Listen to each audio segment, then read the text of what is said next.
Hello everyone, welcome to Think Global Education Services SAT Math class. Guys, this is the fifth video in geometry series. Now in the previous video, I discussed about the triangles.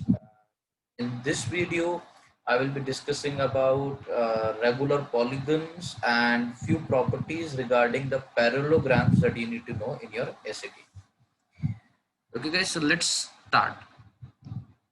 Now you see the first formula that we have. It says in which all geometrical figures, if only one dimension is known, we can calculate the other dimensions. Now the answer to this is regular figures. Regular figures. Now we'll understand what are regular figures in the next slide. And we did an exception if you have watched my previous video on special triangles. The exception is special triangles, because in special triangles also, which was 30, 60, 90, and another triangle was 45, 45, 90. So if you recall, here also, if I know the angles are in the ratio of 30, 60, 90, the sides are in the ratio of 1 root 3, 2. And if the angles are in the ratio of 45, 45, 90, the sides are always in the ratio of 1, 1 root 2. So this is an exception, because in a special triangle also, if I know one side, I can tell the other sides because I'm aware of the ratios.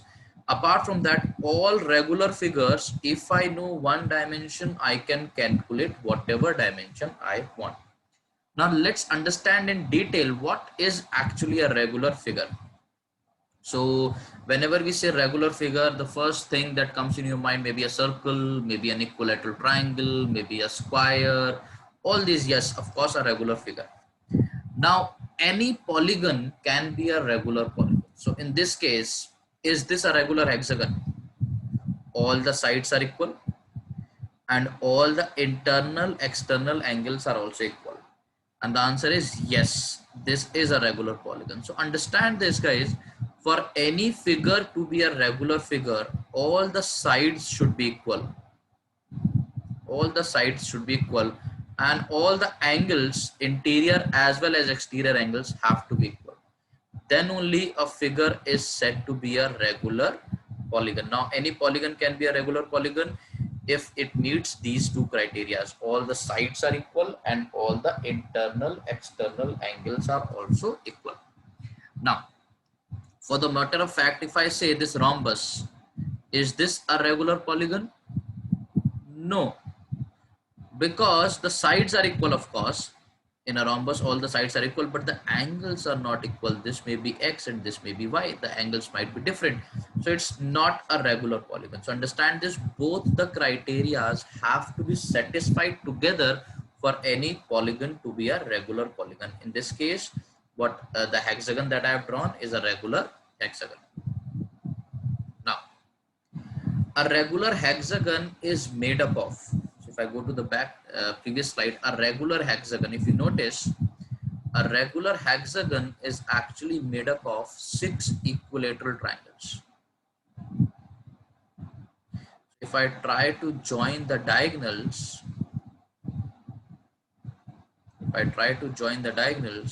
you'll realize that a regular hexagon will exactly be broken down into 6 equilateral triangles. It will be a perfect symmetry because every angle is equal and every side is also equal. So it will exactly make a perfect symmetry. So a regular hexagon is actually made up of 6 equilateral triangles. Okay, this is the fact that you should know. Now that it comes in handy while calculating the question like this. So see, in this kind of a question, figure above is a regular hexagon. So you see, they have already mentioned the fact it's a regular hexagon. Calculate with the length is 5, calculate the area, the height, and the length of largest diagonal. Now, if I ask you, do you know the area of hexagon? Now, frankly speaking, I also don't know, because we really don't need to remember the formula for area of hexagon. If you Google it out, of course, the area of hexagon will come out to be a complex formula, but I don't need that, because area of a regular hexagon, I know the fact that if I join the diagonals, I know that I can break a regular hexagon into 6 perfect equilateral triangles. 1, 2, 3, 4, 5, 6. And if they ask me the area of the regular hexagon, now if you notice guys, I have made, if you have watched my previous videos, I have made a video on an equilateral triangle where I directly told you that you should be aware of an area of one equilateral triangle. And what is that? The area of an equilateral triangle is root 3 by 4 side square. That's an area of an equilateral triangle.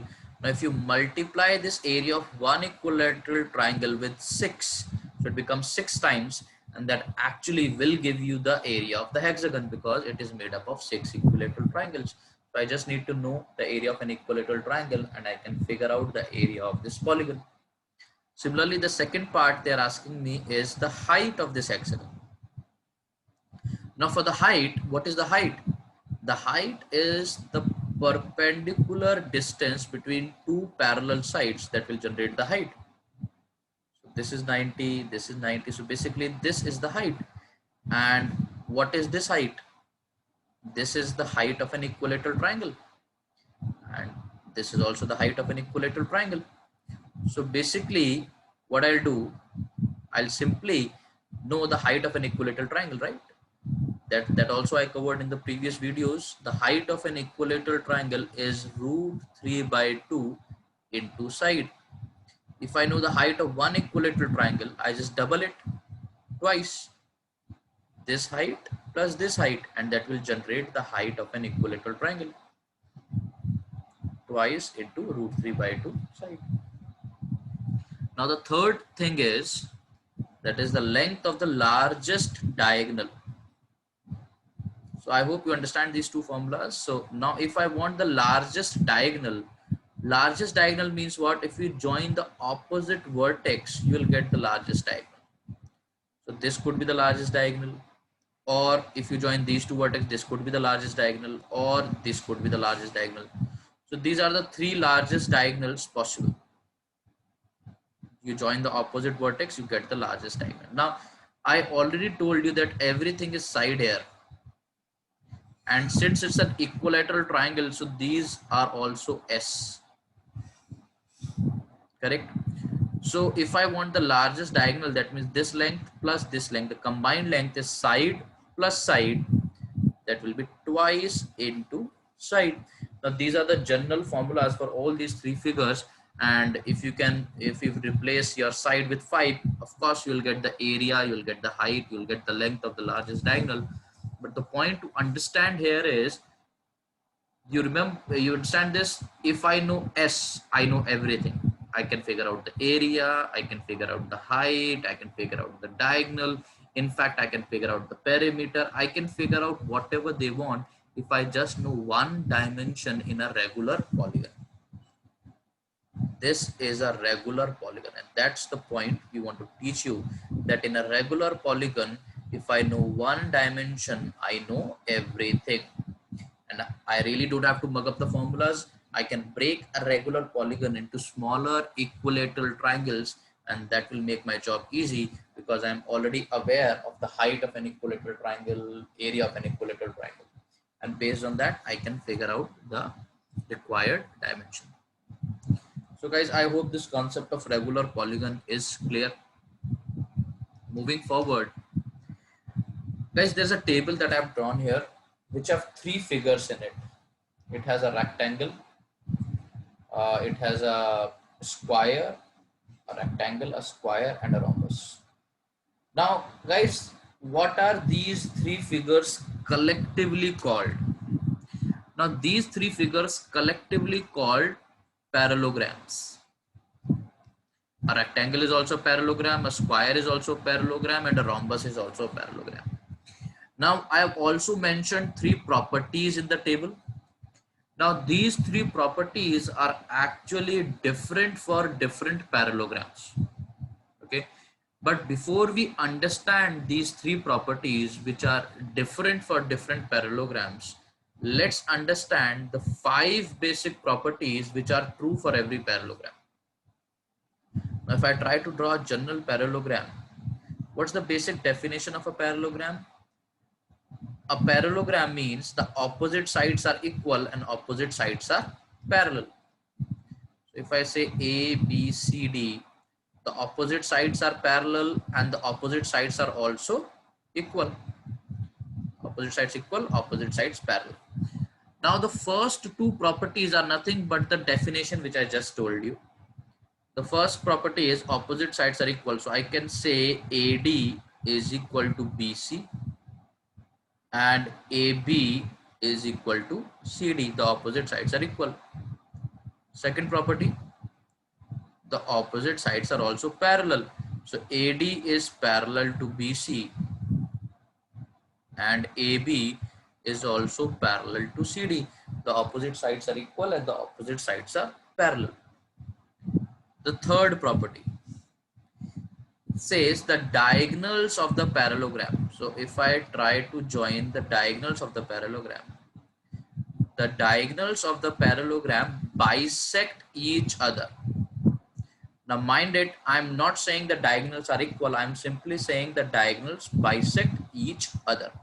That means what I'm trying to say is AO will always be equal to OC and BO will always be equal to OD. That does not mean that AC is equal to BD. So guys, mind the fact that I'm not saying this. So I'm simply saying that they bisect each other. That means AO is definitely equal to OC and BO is definitely equal to OB. This is the third property. Now the fourth property is the sum of adjacent angles in a parallelogram is 180. The sum of adjacent angles is always 180. So I can say angle A plus angle B is 180 degree. Similarly, angle B plus angle C will also be 180. Angle C plus angle D will also be 180. And angle D plus angle A will also be 180 degrees. So basically the sum of adjacent angles in a parallelogram is always 180 degrees. And from here we can actually derive one fact, because I know that angle A plus angle B is actually equal to angle B plus angle C. So from here I can say that angle A is equal to angle C. So that means I can say the opposite angles in a parallelogram are actually equal, but this can be derived from the fourth property only. So we are just saying that the sum of adjacent angles is 180. Of course, opposite angles are equal. That can be understood from the fourth property itself. And the fifth property of a general parallelogram is the general area of the parallelogram. If I want to figure out the area of a parallelogram, the general formula is base into height. It could be a square, it could be a rectangle, it could be a rhombus. The general area of a parallelogram is base into height. Now, these are the 5 properties which are true for every parallelogram. If it's a square, if it's a rectangle, or if it's a rhombus, these 5 properties will be true for every parallelogram. So I hope everyone understood these 5 basic properties of a parallelogram. Now, let's go back to the table and let's understand 3 properties which are actually different for different parallelogram. So the first property is diagonals are always equal. Now diagonals are always equal in a square and in a rectangle. In a rhombus, I don't know, might be equal, might not be equal. So I'm not really aware of it. So no, they might be equal, they might not be equal. So suppose if I say this is a rhombus, do you acknowledge in this rhombus I can clearly see that this diagonal is long and this blue diagonal is short. So in a rhombus they might have different diagonals as well. So instead of writing, I don't know, the right word is maybe, may not be, maybe, may not be. So I'm really not aware that in a rhombus they are always equal or not. Might be, might not be. but in a square and a rectangle, they are definitely equal for sure. Second property, diagonals always bisect at 90 degree. Square is a perfect symmetry, so everything is perfect in square. Diagonals always bisect at 90 degree. And in rhombus also, the diagonals always bisect at 90 degrees. So if you see, this angle will always be 90 degree in a rhombus. So the diagonals always bisect at 90 degree. In a rectangle, maybe, may not be. So it might be. So that's why the word always is used. Okay.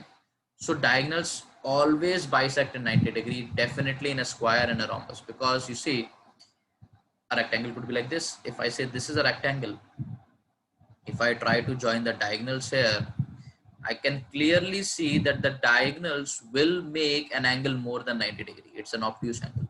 And if I keep on making a rectangle to be more narrower, the angle will become more and more wider. So in sometimes it might be 90, sometimes it might not be 90. I really don't know. In this particular case, of course, it's not 90. Third property, the diagonals are always angle bisector. Square, of course, a perfect symmetrical figure, always angle bisector, and in rhombus. So in rhombus, the diagonals are always angle bisector. So these angles are equal, but the diagonals are always angle bisector. But again, if you notice, in a rectangle, maybe, may not be. Because in this particular case, I can clearly see this angle is small and this angle is large. So it's not necessary that the diagonals always bisect the angle. But in the case of a square and in a case of a rhombus, they definitely do. So guys, the point of this table is I discuss the 5 basic properties which are true for every parallelogram.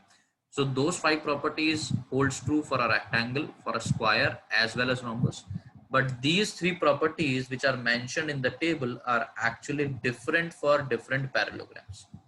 Now the idea behind telling you is this, that you should be, you should not be getting confused that, applying the property of a rhombus in a rectangle, a square in a rhombus. Don't do that. Okay, so you should be very crystal clear that how the diagonal behaves for a rectangle, for a square, and for a rhombus.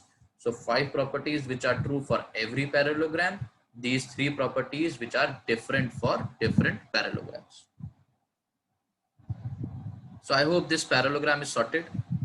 Now guys, one small basic formula, area of a square using diagonal. Now, do you acknowledge that every square is a rectangle also, and every square is a rhombus also? So basically what are they actually asking you is, they are asking you area of rhombus, because every square is a rhombus, so we can apply that for a square as well. But we generally use it for a rhombus because using diagonal, the area for rhombus is half into diagonal 1 into diagonal 2. You want to use it for a square, you can, but square is pretty straightforward, that is side square, so why to use that? In a rhombus, this is diagonal 1 and this is diagonal 2. So basically half into d1, this is d1 and this is d2. So you can use this formula for the rhombus. Using the diagonals, I can figure out the area for rhombus. That's half into diagonal 1 into diagonal 2. Of course, it can be used for a square, but there's no need. So I hope this is clear. The parallelograms are sorted. Now, if you have watched my previous video on a triangle, I did the same formula on a triangle also, where it says when will be the area of a triangle largest. And if you remember, I told you whenever the triangle is a right triangle, that will generate the maximum possible area. Similarly, in this case, when will be the area of a parallelogram highest? So if I try to draw a parallelogram, this is the general parallelogram, this is the base, and as of now, the height is this. So do you acknowledge, if I take this point and tilt this point and move it something like this, the parallelogram will look like this now. Yes. So what I did, I straightened the parallelogram, and this time you can see the height is maximum. So the general idea is the area will always be maximum when the height is maximum.